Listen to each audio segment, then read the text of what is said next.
The clink of champagne flutes and the hum of polite conversation filled the private dining room of the Signature Room, perched on the 95th floor of the John Hancock Center.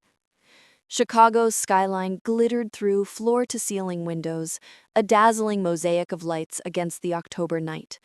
Monica Reynolds, 52, adjusted the sapphire pendant necklace she'd worn for special occasions since her 20th wedding anniversary. Her navy dress hugged her curves modestly, and her dark hair, streaked with silver, was swept into an elegant updo. She smiled at her daughter, Lauren, who sat across the table in a sleek black gown, her law school graduation cap still tucked under her chair. This was Lauren's night, a celebration of her passing the bar exam and landing a job at a prestigious Loop firm. Monica's heart swelled with pride, but a nagging unease tugged at her. Her husband, Gregory, 55, stood at the head of the table, his tailored suit impeccable, his salt and pepper hair catching the candlelight. He raised his glass, his voice smooth as ever, commanding the room of family, friends, and Lauren's new colleagues. To Lauren, he began, his smile wide, a brilliant lawyer, a shining star, and the best daughter we could ask for. The room erupted in applause, and Monica clapped along, her eyes on Gregory. He was always good at this, public displays of charm. As a partner at Kessler and Wright, one of Chicago's top law firms, he thrived in rooms like this, where power and prestige mingled with the scent of truffle oil. But then, his gaze shifted, landing not on Monica or Lauren, but on a young woman at the far end of the table. Jessica Tate, a junior associate at his firm, barely 30, with sleek blonde hair and a crimson dress that screamed ambition. Monica noticed the glance, too long, too deliberate. Her stomach tightened. Gregory cleared his throat, his smile faltering for a split second before he continued. "And to new beginnings," he said, his voice dropping slightly, "because sometimes life takes us in unexpected directions." The room quieted, sensing a shift. Monica's hands stilled in her lap. Gregory turned to her, his eyes cold despite the smile. "Monica, I've been meaning to tell you, I've met someone else. I'm leaving you." The words hit like a freight train roaring through the Chicago Loop. The room went silent, forks frozen midair, champagne bubbles rising in untouched glasses. Lauren's face drained of color, her eyes wide with shock.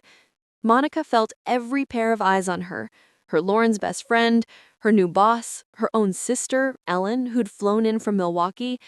Jessica, at the end of the table, shifted uncomfortably, her lips twitching into a faint, knowing smile. She'd known this was coming. Monica's heart pounded, but her face remained calm, a skill honed from 25 years as a paralegal, navigating high-stakes depositions and courtroom dramas. She'd seen Gregory's late nights, his secretive phone calls, the way he'd started dressing younger, slim-fit shirts, a flashy Rolex. She'd suspected something for months, but hearing it here, in front of everyone, on Lauren's night, that was a calculated cruelty she hadn't expected. The silence stretched, heavy as the fog rolling off Lake Michigan. Gregory stood there, wineglass in hand, acting as if he'd just commented on the weather. Monica met his gaze, her voice steady. "Thank you for the announcement, Gregory." She reached into her clutch, pulling out a manila envelope, its edges crisped. She placed it gently beside his plate, her movements deliberate. "Something for you to review later." Gregory's confident smirk wavered. "What's this?" he asked, his tone sharp. "Just a little paperwork," Monica replied, her voice light but edged with steel. She turned to Lauren, whose eyes were brimming with tears. "Sweetheart, this is your night. Don't let anything ruin it." She leaned over, kissed her daughter's cheek, and stood, smoothing her dress. "Please, everyone, enjoy your dinner. Have a wonderful evening." The room watched, stunned, as Monica walked toward the exit. Her heels clicked on the polished floor, each step measured, her head high. Behind her, whispers erupted, like a sudden gust off the lake. The heavy glass doors swung shut, muffling the chaos. In the hallway, Monica exhaled, her breath shaky but her resolve firm. The elevator dinged and she stepped inside, the city's skyline shrinking as she descended. Outside, the Chicago wind whipped through Michigan Avenue, tugging at her coat. She hailed a cab, the yellow glow a beacon in the night. Hyde Park, she told the driver, sinking into the seat. Her phone buzzed. Texts from Ellen, Lauren, and even Gregory's brother, Paul. She ignored them for now, her mind racing. The envelope she'd left Gregory contained divorce papers, filed that morning at the Cook County Courthouse. She'd timed it perfectly, knowing he'd make his move tonight. For 6 months, she'd been building her case, and tonight was just the opening act. Monica's journey to this moment began half a year ago in the quiet of their Hyde Park brownstone. She'd been balancing the family's finances, a task she'd handled since their marriage in 1998. Gregory earned the big bucks, but Monica, with her paralegal's precision, managed their savings, paid the bills, and ensured their daughter's private school tuition was covered. She'd always been the practical one, the one who made sure they didn't overextend when Gregory bought his Mercedes or insisted on a Lake Geneva home they rarely used. One April evening, while reconciling their accounts, Monica noticed irregularities, small withdrawals from their joint savings, $500 here, $1,000 there, then larger sums, $5,000, $10,000. She'd assumed they were for firm expenses or client gifts, but Gregory's vague answers when she asked, "Just business, Mon," set off alarms. She didn't confront him. Instead, she started digging, her paralegal instincts kicking in. She worked at First National Bank's legal department, reviewing contracts and tracing financial trails for fraud cases. She knew how to follow money. Using her access to their accounts, she uncovered a secret account in Gregory's name at a different bank, funded with transfers from their joint savings. The statements showed lavish dinners at Gibson's, jewelry purchases at Tiffany's, and weekend charges at boutique hotels in Miami and New York. None of it was for her. The final blow came when Gregory left his phone on the kitchen counter one morning, unlocked. A text from Jessica popped up. "Can't wait for Paris after Lauren's grad, just us." Her hands trembled as she scrolled. Messages detailed their affair, their plans to move into a Gold Coast condo after he left her post-graduation, to avoid a scene. How considerate, she thought bitterly. He'd even promised Jessica the Lake Geneva house, which Monica's inheritance had partially funded. Her first instinct was rage, but she buried it. She'd learned from years in law that evidence wins cases, not emotions. She consulted David Chen, a divorce attorney and old friend from her bank days, who confirmed what she'd suspected. Their prenuptial agreement, insisted upon by Gregory to protect his family's trust fund, included an infidelity clause. If proven, it entitled the betrayed spouse to the marital home, primary assets, and 75% of joint investments. Gregory, so paranoid about his first wife's cheating, had handed Monica the perfect weapon. For months, she built her case. She documented every transfer, saved receipts, and screenshotted texts. She met with David in secret, drafting divorce papers and timing the filing for the morning of Lauren's graduation dinner. She'd known Gregory would choose a public moment to humiliate her. He loved the drama of control. What he didn't know was that Monica had always been 3 steps ahead. Back in Hyde Park, Monica entered their brownstone, the silence deafening. The living room, with its leather sectional and framed photos of Lauren's milestones, felt like a museum of a life that no longer existed. She climbed the stairs to their bedroom, her steps heavy. In Gregory's closet, behind his golf bags, she found 2 packed suitcases, his escape plan, ready for tomorrow. She laughed, a sharp, hollow sound. So predictable. Her phone buzzed again. "Lauren, Mom, are you okay? Please call me." Monica typed a quick reply. "I'm fine, sweetheart. Enjoy your night. We'll talk tomorrow. Love you." She'd kept this secret from Lauren to protect her joy during her final law school months. It hurt, but it was necessary. 3 hours later, headlights swept across the living room windows as Gregory's Mercedes screeched into the driveway. The front door slammed open. "Monica!" he roared, his voice echoing through the house. "Where the hell are you?" She sat calmly on the couch, a cup of chamomile tea in hand, her laptop open to a spreadsheet of their finances. She closed it as he stormed in, his face flushed, the envelope crumpled in his fist. "What is this? Divorce papers on Lauren's graduation day? Have you lost your mind?" Monica sipped her tea, unruffled. "I thought it paired well with your announcement. You wanted to end our marriage tonight. I'm just expediting the process." "You had no right," he shouted, pacing. "This is insane." "I had every right," she said coolly. "Just like you had every right to choose Jessica over me. Choices have consequences, Gregory." He scoffed, regaining some of his swagger. "That prenup? It's expired. Any lawyer with their salt will tell you that." Monica smiled faintly. "Actually, Section 12 states the infidelity clause remains in effect for the duration of the marriage.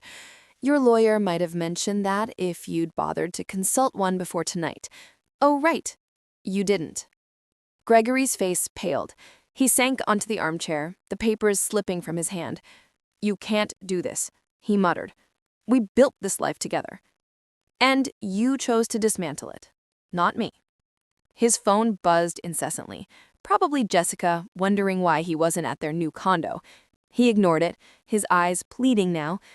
"Monica, 25 years. Doesn't that mean anything?"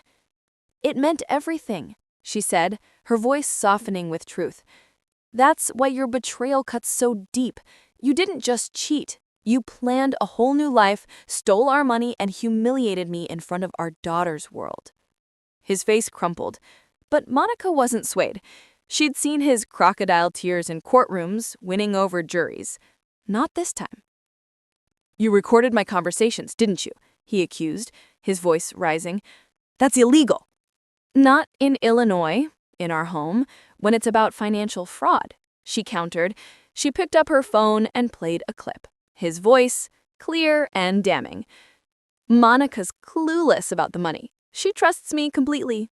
It's her biggest flaw." Gregory flinched, his bravado gone. "I need to make calls," he stammered, standing. "I'm staying at Paul's tonight." Monica raised an eyebrow. "Paul's? Your brother? He saw you and Jessica at Water Tower Place last month. Asked you about it. He lied to him too. He's not exactly your biggest fan right now." Gregory froze, realization dawning. Everyone's turning against me. "Funny how that happens," Monica said, standing. She grabbed her purse and a small overnight bag. "You have until tomorrow night to get your things. Then I'm changing the locks." As she walked to the door, Gregory called out, desperate. "What about Lauren? Have you thought about how this will hurt her?" Monica spun, her calm cracking for the first time. "Don't you dare use our daughter as leverage. You weren't thinking of her when you were booking Miami hotels with Jessica." She paused, noting his phone buzzing again. "Problem?" He glanced at the screen, groaning.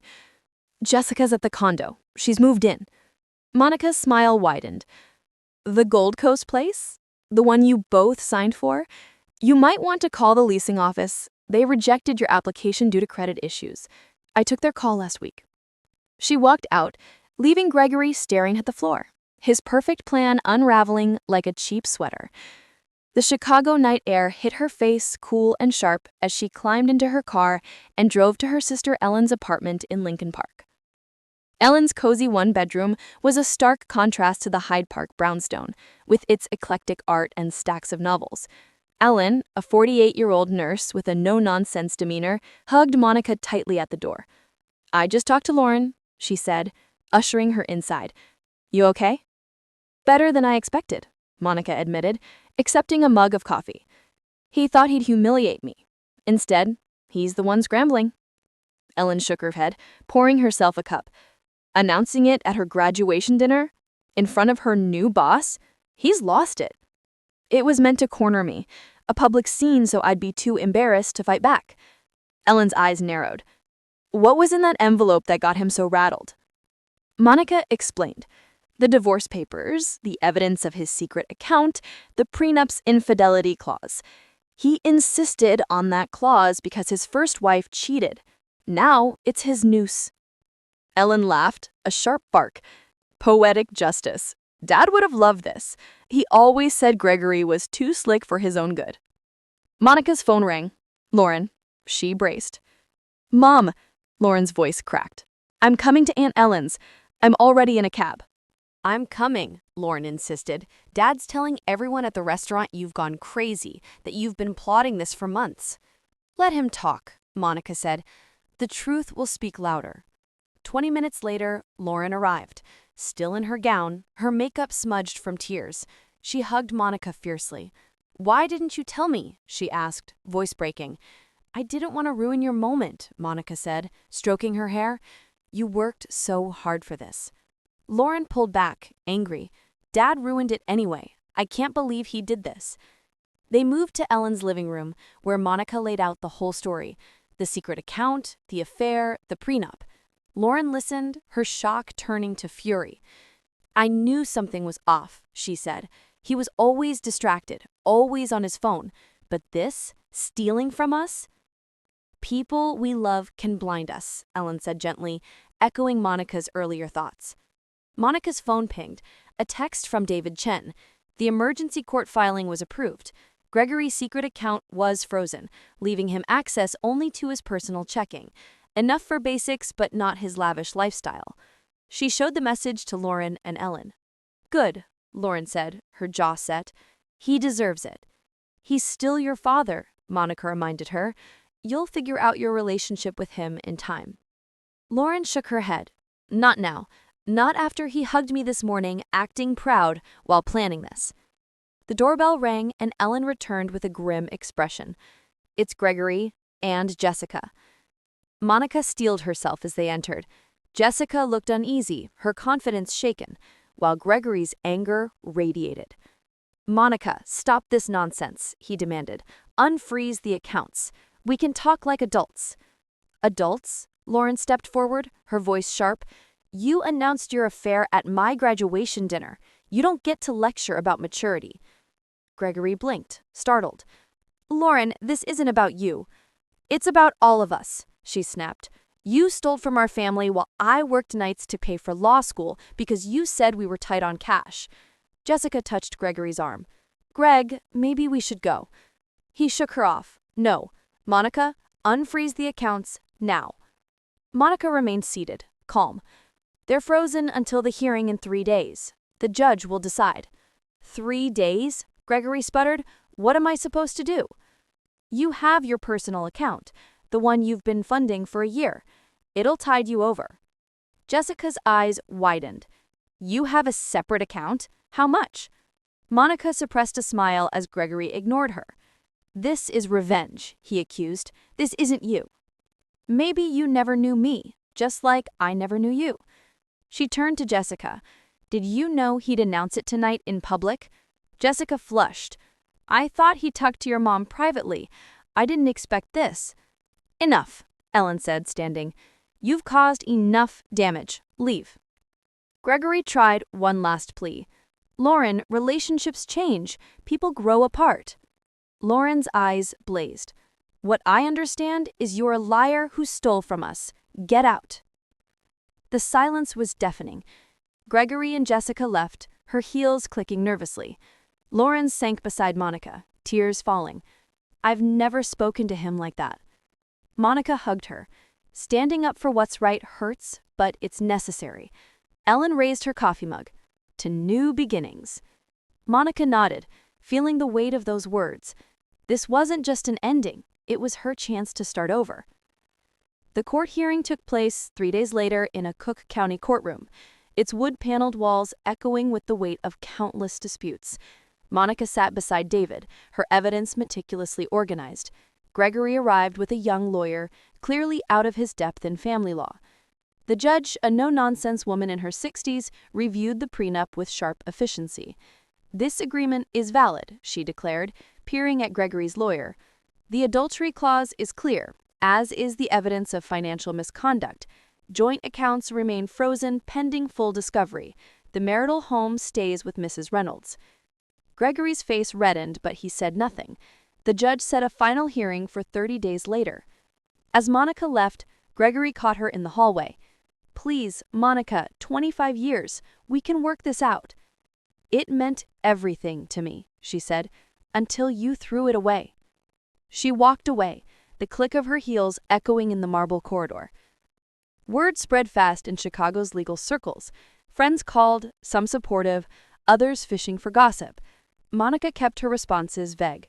We're divorcing. It happens. Gregory's reputation as a respected attorney took a hit as whispers of his affair and financial games spread. His promises to Jessica, a condo, a new car, fell apart without access to the frozen funds. 2 weeks later, Ellen called with news. Jessica dumped him, moved out of his apartment. Turns out his firm's struggling without your budgeting skills. She didn't sign up for a broke boyfriend. Monica laughed, unsurprised. He always oversold his success. She'd been busy too. With her separate savings untouched by Gregory's schemes, she leased a small office in Inglewood, a working-class neighborhood. Her dream of a community legal aid office took shape, offering free consultations to women facing divorce, fraud, or financial hardship. Her first clients were neighbors who'd heard about her through church groups. Word spread, and soon she was helping single mothers, domestic violence survivors, and small business owners navigate legal mazes. Her young lawyer called often. "Mom, your office is amazing. You're doing what you love." "I'm doing what I should have done years ago," Monica said, decorating a cake for a client's daughter's quinceañera, a side hustle she'd picked up, blending her legal work with her love of baking. The final hearing fell on their 26th anniversary, a fitting close. Gregory looked defeated, his business faltering, Jessica gone. The judge upheld the prenup, awarding Monica the Hyde Park brownstone, her retirement accounts, and 75% of their joint investments. Gregory left with his personal account and a failing business. As Monica walked out of the courthouse, the Chicago skyline gleamed under a rare sunny October sky. She felt lighter, unburdened. Her office was thriving, her daughter was proud, and her life was hers again. The prenup Gregory had demanded had been his undoing, and Monica's quiet strength had been her salvation. She hailed a cab, heading to Inglewood. There was work to do, papers to file, clients to help, a new life to build. The Windy City hummed around her, alive with possibility.